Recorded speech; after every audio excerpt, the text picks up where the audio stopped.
Bismillahirrahmanirrahim. Assalamualaikum warahmatullahi wabarakatuh.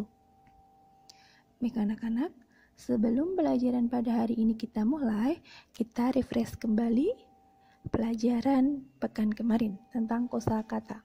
Sudah dihafalkan ya anak-anak kosakatanya? Coba, siapa yang tahu bahasa Arabnya jangka? Iya. Bahasa Arabnya kapur? Bahasa Arabnya tinta?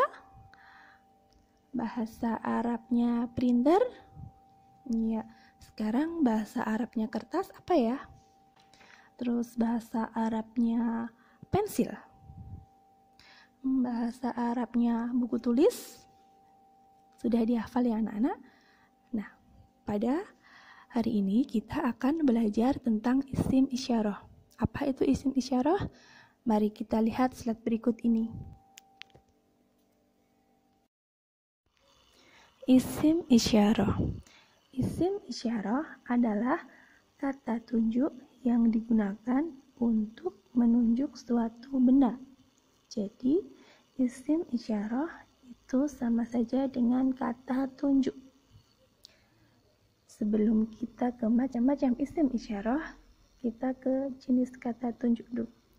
Jenis kata tunjuk ada dua, yaitu muzakkar dan muannas. Jenis kata tunjuk muzakkar adalah kata tunjuk yang digunakan untuk menunjuk kata benda jenis laki-laki. Sedangkan kata tunjuk jenis muannas adalah kata tunjuk yang digunakan untuk menunjuk benda jenis perempuan. Ada yang sudah paham? Pasti ada yang bertanya-tanya, maksudnya bagaimana? Kata tunjuk jenis laki-laki dan kata tunjuk jenis perempuan.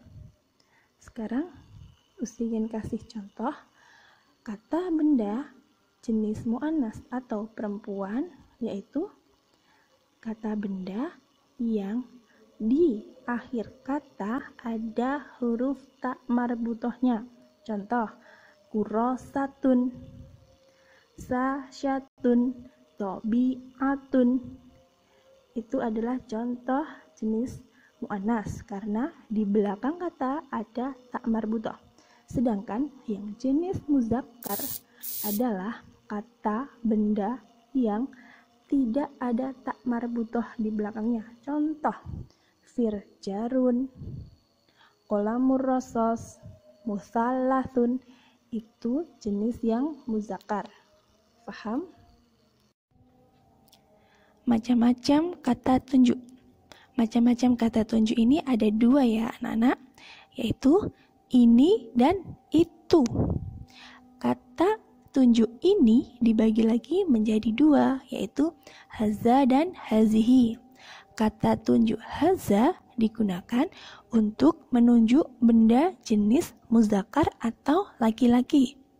Dan sebaliknya, kalau kata hazihi digunakan untuk menunjuk benda jenis muannas atau perempuan. Sekarang itu dibagi lagi juga menjadi dua, yaitu zalika dan tilka.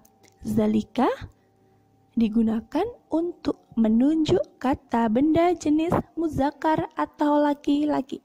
Sedangkan tilka digunakan untuk menunjuk kata benda jenis perempuan atau muannas. Sampai di sini paham ya anak-anak? Pada slide berikut ini kita lihat kata haza dan hazihi digunakan untuk menunjuk kata benda yang jaraknya dekat. Sedangkan kata zalika dan tilka digunakan untuk menunjuk benda yang jaraknya jauh. Paham ya sampai di sini?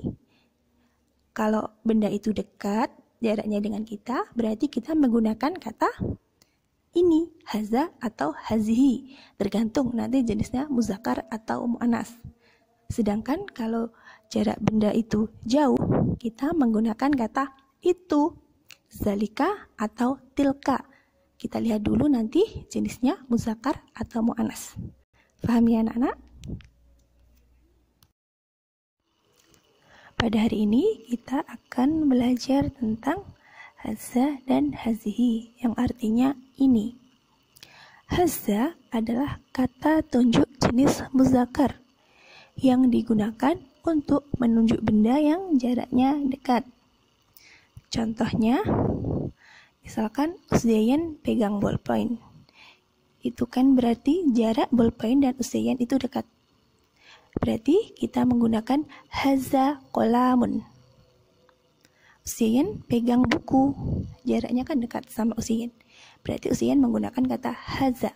Hadza kitabun. Kenapa menggunakan kata hadza tidak hazihi? Karena qalamun dan kitabun termasuk kata benda yang jenis muzakkar, tidak ada tak marbutohnya. Paham ya sampai di sini? Selanjutnya, kita belajar kata tunjuk hazihi. Hazihi adalah kata tunjuk untuk jenis muannas yang digunakan untuk menunjuk kata benda yang jaraknya dekat. Contohnya, hazihi syatun, hazihi tabi'atun. Kenapa kita menggunakan kata hazihi, tidak menggunakan kata hadza? Karena kata benda syatun dan tabi'atun adalah kata benda jenis muannas atau perempuan. Karena di akhir kata ada tak marbutohnya. Paham ya anak-anak? Pada slide berikut ini adalah tugas dari Uzzayan. Untuk keterangan tugas sudah ada pada slide berikutnya. Mungkin pelajaran hari ini Uzzayan cukupkan dahulu. Pekan depan kita belajar lagi tentang kata tunjuk itu, zalika dan tilka. Uzzayan mohon maaf apabila ada salah-salah kata. Wassalamualaikum warahmatullahi wabarakatuh.